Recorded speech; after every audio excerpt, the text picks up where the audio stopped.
opportunity to speak to them for a little while after they've given their talk and tell them about the project, there's generally a very similar response with the academics that I end up talking to, and that's that they're really enthusiastic and they smile as I take them through the process, and they're like, oh, this is such a nice idea, curing malaria would be lovely.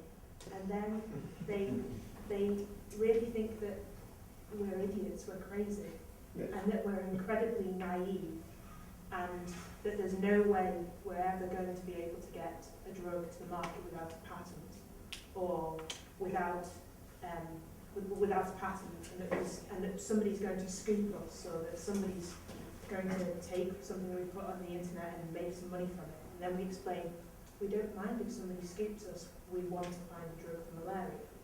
But what I'd be really interested to ask everybody is how people here in this room envisage that we would be able to take a drug to the market without a patent, or because I'd like to be able to answer some of these people who think I'm crazy.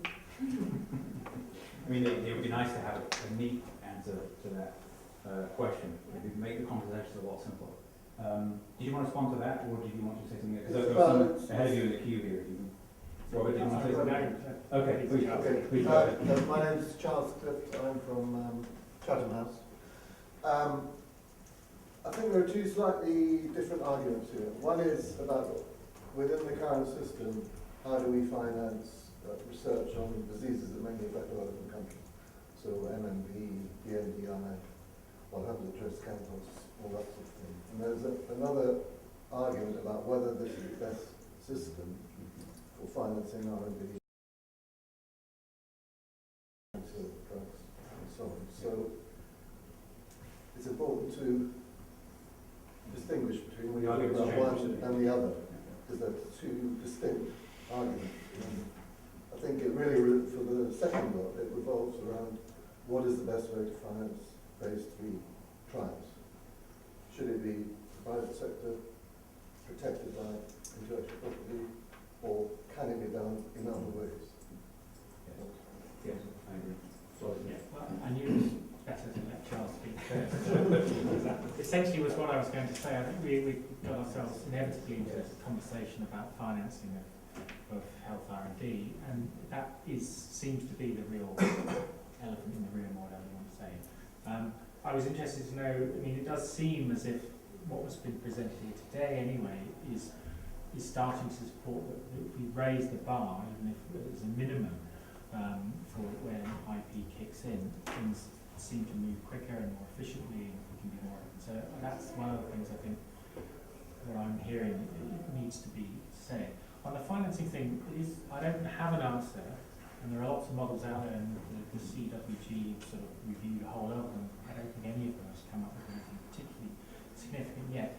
The only thing that gives me slight hope is that within the publishing world, we worked very hard and came up with this open access model and completely turned the financing around from all of the people who read the papers had to pay a subscription to read the papers, towards the people generating the papers pay a fee for the quality added, which is what the journals do, but once it's done, it's free and available in use. So the open access sort of gold publishing model. Now that is working its way through the system. It's taken a lot longer than it was ever going to take when we introduced it in 2000. But it has come about. It is sustainable. Some of the modelling we did in 2001 about whether or not this financing for certainly for academic publishing is realistic is actually being shown to be right. That's probably more luck than judgment. But so I have a certain confidence that alternative forms of financing will have to be found because, as I said right at the very beginning,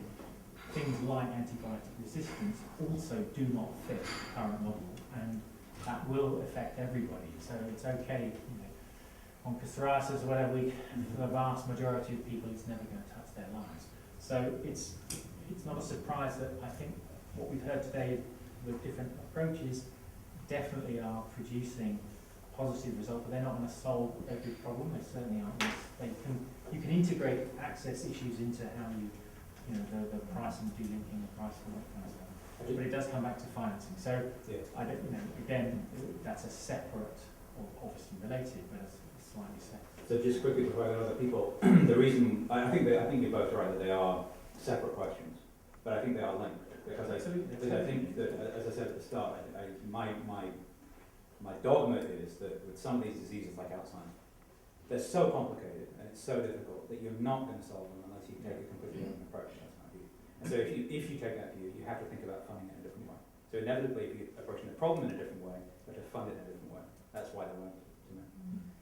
The gentleman at the back there, if you wouldn't mind just saying who you are and I can to others. My name is Bosse Andersson from Semator in Sweden.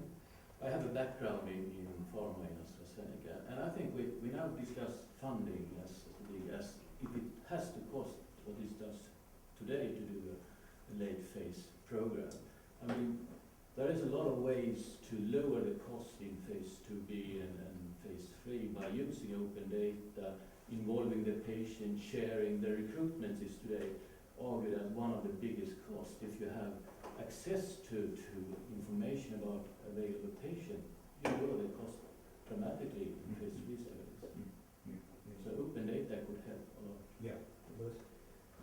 I will resonate in your comments. I think we have a lot of reasons to be optimistic. I mean, I was just going through mentally the number of initiatives that I know that maybe they don't get to this final goal of everything being open, but they are based on the foundation that sharing is at the core of it. Mm-hmm. Just to give you a few, the JTIs from the European FP7 program, and now they will get expanded in the Horizon 2020. Those are massive programs. Pharma is co-funding 50% of that in kind, and they are enthusiastic about it. They see the risk sharing, and it will increase in the future. Another one, the TB drug accelerator that the Gates Foundation is funding. Again, 5, 6, 7 pharma companies working together with maybe 15, 20 academics. The industry doesn't receive funding for this, but just having a common platform with a common set of rules for sharing and seeing what's going on and avoiding the duplication that Chas was mentioning. So this is also going on. I know also that recently the US government has signed a huge deal with GSK for $90 million for doing antibiotic drug discovery for risk sharing. There's a market failure. Again, we apply a risk sharing principle. In terms of this difficult chunk of the progression from compounds of the phase 2B and the phase 3s, the EDCTP is a fantastic opportunity. There will be, I don't remember the budget, but it's something astronomical. And the pharma are bound to participate there, not as receivers of funding, but actually to bring in knowledge and work with the academics, and there will be sponsored, academic-sponsored clinical interventions. So there's so much going on. We are walking on the right direction. I don't think you're naive at all. I think at the end, probably in 50 years' time, we will be there. But we have to get there. So in order to get there, let's use the tools that we have today, not dumb them, because it seems that sequentially we can get to this final goal. Chas, you want to respond to that? Yeah, so I agree with many of these comments, especially yours about sort of using patient groups, we can reduce the cost. But you know, and I was saying this to Marion earlier on, just like you're currently trying to get affordable medicines for malaria, the fact is now we're increasingly talking about rare diseases, where there's just a few patients, we're going to have exactly the same issue. But many of these chronic diseases, we're talking about stratification. Colorectal cancer, people now recognize there's probably at least 40 different types of colorectal cancer. So we're going to so we're slicing these patient groups, etc. We're going to run into exactly these sorts of issues, etc.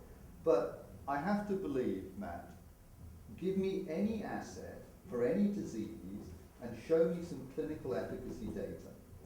You know, if there's a hint of clinical efficacy, I absolutely believe I can get funding from somewhere to take it to the market. I believe there's enough philanthropists and charitable organizations and government organizations that would fund a clinically validated asset and take it all the way to the market. If I've ever believed that that's never going to happen, or that's impossible, I will give up today. You know? And so maybe I'm being naive. No. But I will share with you one. I share your optimism, Lewis. But let me share with you an IMI example. So you're all aware of the IMI. Puts in €1 billion of pharma in kind with €1 billion of European cash. So 2 billion. They've just set up this screening factory in Europe. the Euclid, 119 million euros or something like this. And the idea is to screen academic targets. Now let me share with you this, and this is a recent example. So we were part of that application, and what I said is that we will provide you with new targets and new assays, and you can screen them, and I'm happy for you to share all of that data with the world. And they said they don't want to. So I've said I will not submit any targets. That's a tragic waste. When you think we're sitting on novel human proteins with assays, with structures, with chemical starting points, and we're willing to give them away and share the data with the world, they don't want. Just if you're looking for reasons for early retirement, I've got some example. Yeah, my name is Manuel, and I'm a postdoc in the University of Tokyo. I'm presently an intern here with Jerry each year. So, the bigger picture we're looking at is how to increase accessibility of medicines to the poor people that need them, right? So I'm thinking, and issues have been raised about risk and about possibility of failures. This will ever be there, they will remain there. But I'm thinking the possibility, or there is the potential of reducing such risk and even investments based on what we know about academia. Just may agree with me in this regard that there is enormous or high amount of let me call it cheap labor in the universities as graduate students or even academia themselves. You've heard about my salary, obviously. So why not, if there's a way to increase this collaboration between pharmaceutical companies or PDPs and academia, I think this will further improve on reduce the 90% failure and also reduce costs of these drugs. That's my So it's the principle of the open source idea, and the open source malaria project is just that. So, was it yesterday? 50 students in the US completed an undergraduate lab class where they made molecules and then synthesized, and now those can be screened locally in the States. So undergraduates can make molecules that can actually become part of the project. Physical molecules can become part of the project. And Patrick at the back there was a student from Edinburgh who became involved in the Sydney project. Because it was open, so he found the project and displayed his expertise and made compounds which are screened in Scotland. So that's the point, is then if it's an open project, you allow for that to happen. Of course, yeah, that's the idea. Charlie? Yeah, I think just taking a few steps further back, this to me just has evolved to a debate about 90% of the targets will always fail. Companies can't afford to pay for that. So what we're doing is asking the public purse to pay for that. 90% of the targets will carry on failing. The big thing is here is it's only going to happen once, because we're going to do it in the open, and we're going to do it collectively. We're not going to have 10 companies all failing and spending the same cash. Absolutely. It's going to happen once. And for me, that's the big thing about it. I think that's the win. Everything else is semantics, or it's changing the model, but it doesn't change the basic challenges and the risks. Whereas that actually duplication is the key. But I do believe that if there's a diverse group of people working together and you lose some of that bias that maybe sometimes you've got inside industry and some of that commercial focus, and you're absolutely data driven, then you might actually reduce that 90%. Now, I'm not saying that decision making in industry is bad, but we all know that there's a big commercial agenda, and so. Yeah, balance that with the industry spending 30 years on amyloid, which is a bad thing, and you telling me it's okay for an academic to work for 30 years on the wrong target. I think that's a bad thing. So I think it's still going to be a balance. It was interesting, the malaria project too. We loved our first series because it was our first series, our baby, and the data just indicated we should drop it. And so reluctant that we did that. If it had been secret, we might have tried to convince ourselves other reasons for carrying on. But if the data were there, you just couldn't justify it. So how do you bring this decision taking into an open source project? it was an online meeting that anybody could come to. So it's consensus basically. It's consensus, yeah. Well, of course, the opinion of people is weighted by their experience level. Of course, it's not a democracy.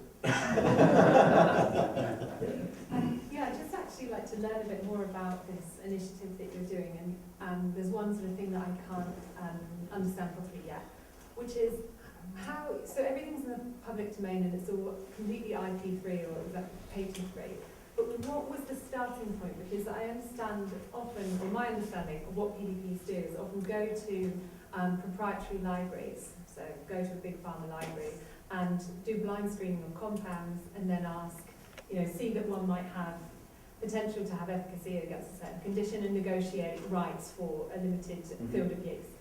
So how does that, are they those compounds that you started from, in which case they wouldn't have started completely IP-free because there's still, or does the big pharma company that you've got them from say totally happy just for the field of malaria or totally happy full stop that you develop this? How does it exactly work? This is why I think it's so interesting that we're having this conversation now, because it's a form of collaboration which I just don't think has happened before, and there's lots of examples for that.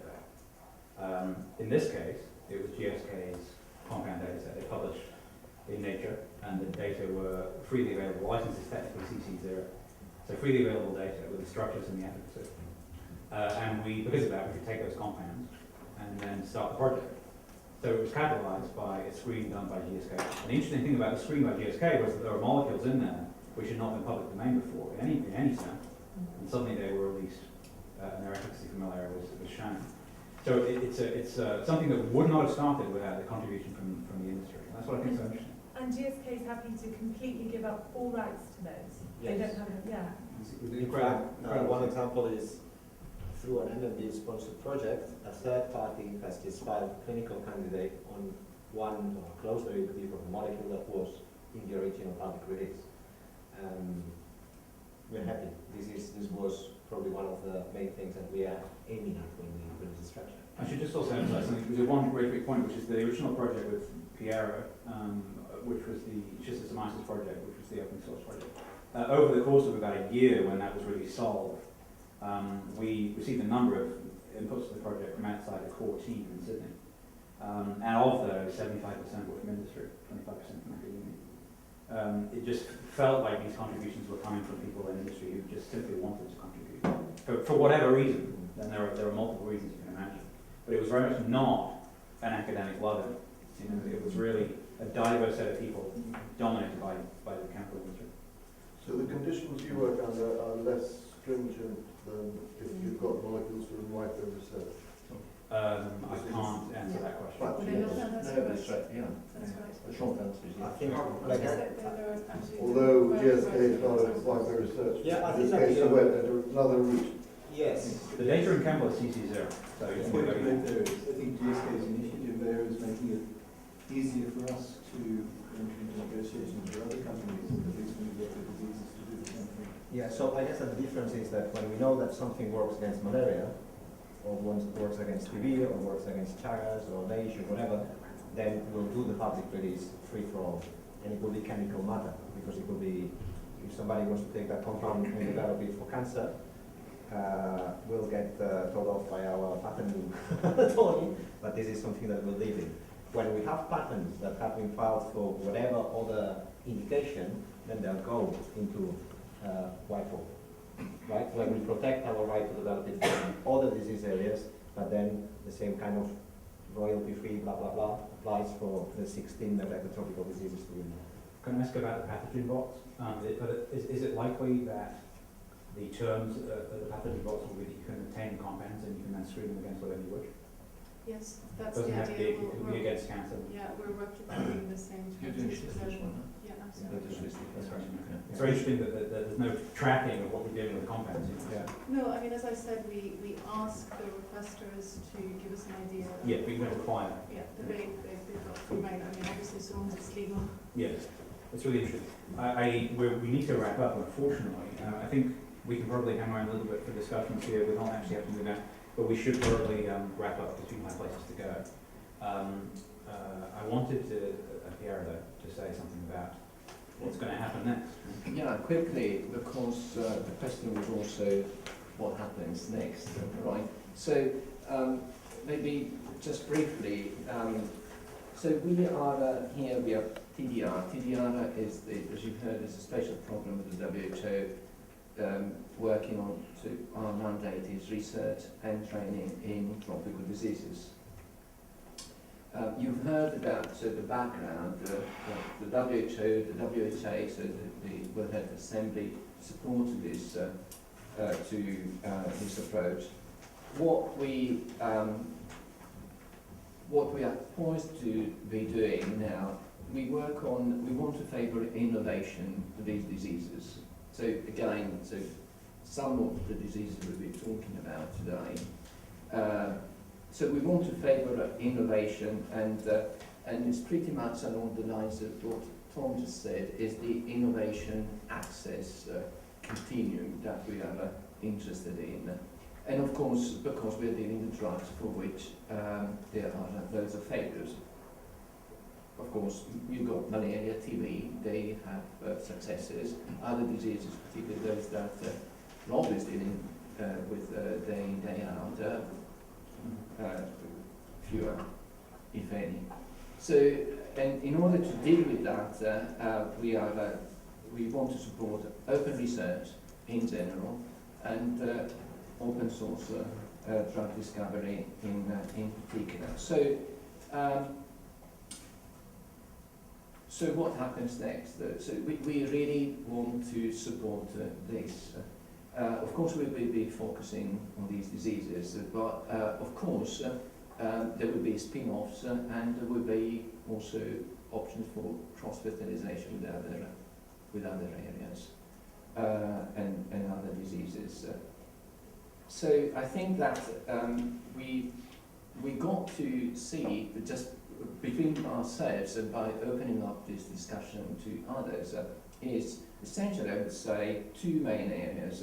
One is how to create an enabling environment. I know I'm using the wrong words here, but this is very important. So, is there an enabling environment, or what are the possible environments and ecosystems that will favour this? And of course, this would have to include the economics, the legal aspects, the scientific aspects, regulatory as well, and different components. They've got to be brought together, and we've got to call upon individual expertises and again open this up to others, which will bring their own area of expertise to the discussion.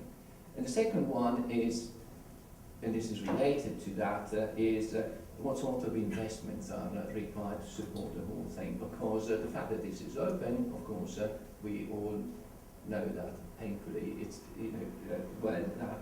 it doesn't come for free.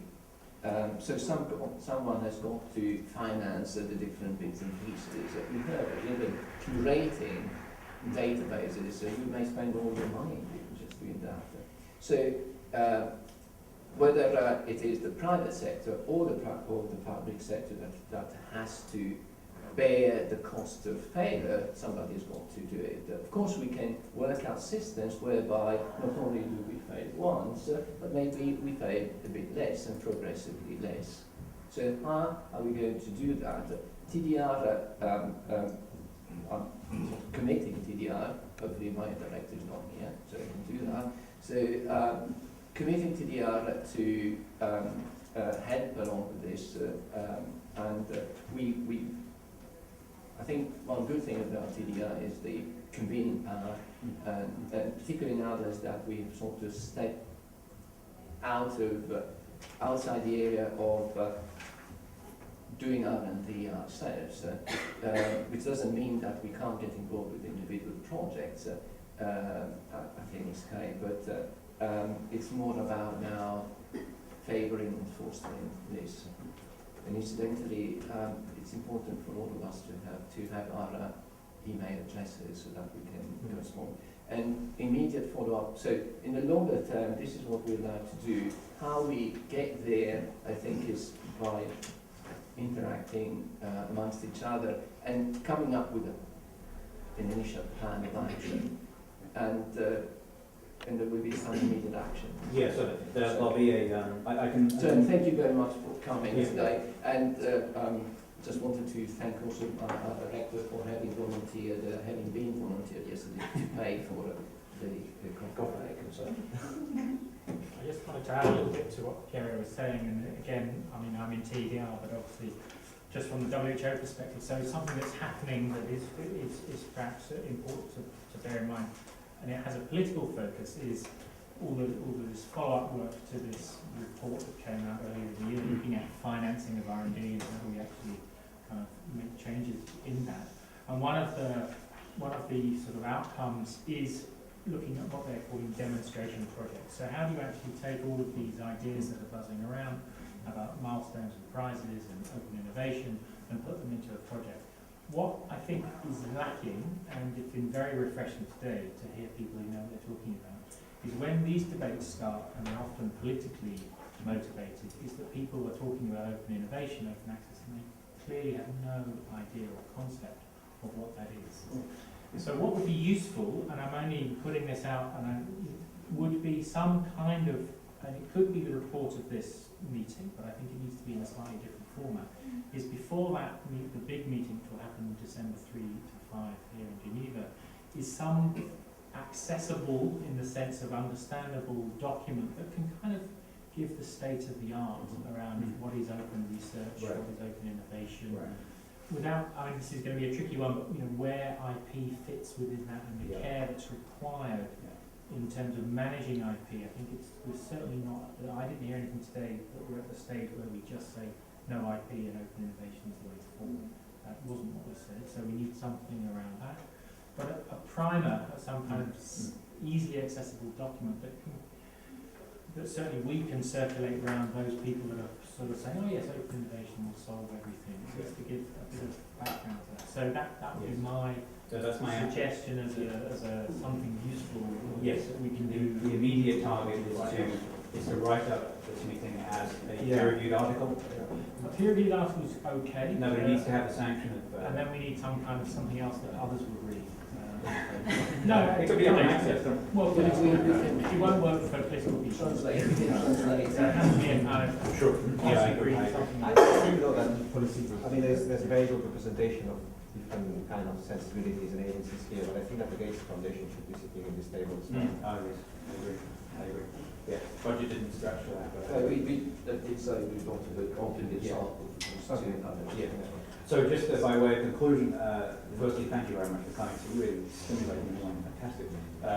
The second thing is, I think one of the reasons why this is so interesting is not just because the science is so hard and important, but also because it's not clear how to do the science. That's what most stimulating about it. It's not even sure how to approach the problems, and that's what I think where we can apply ourselves most creatively. So thank you so much for coming.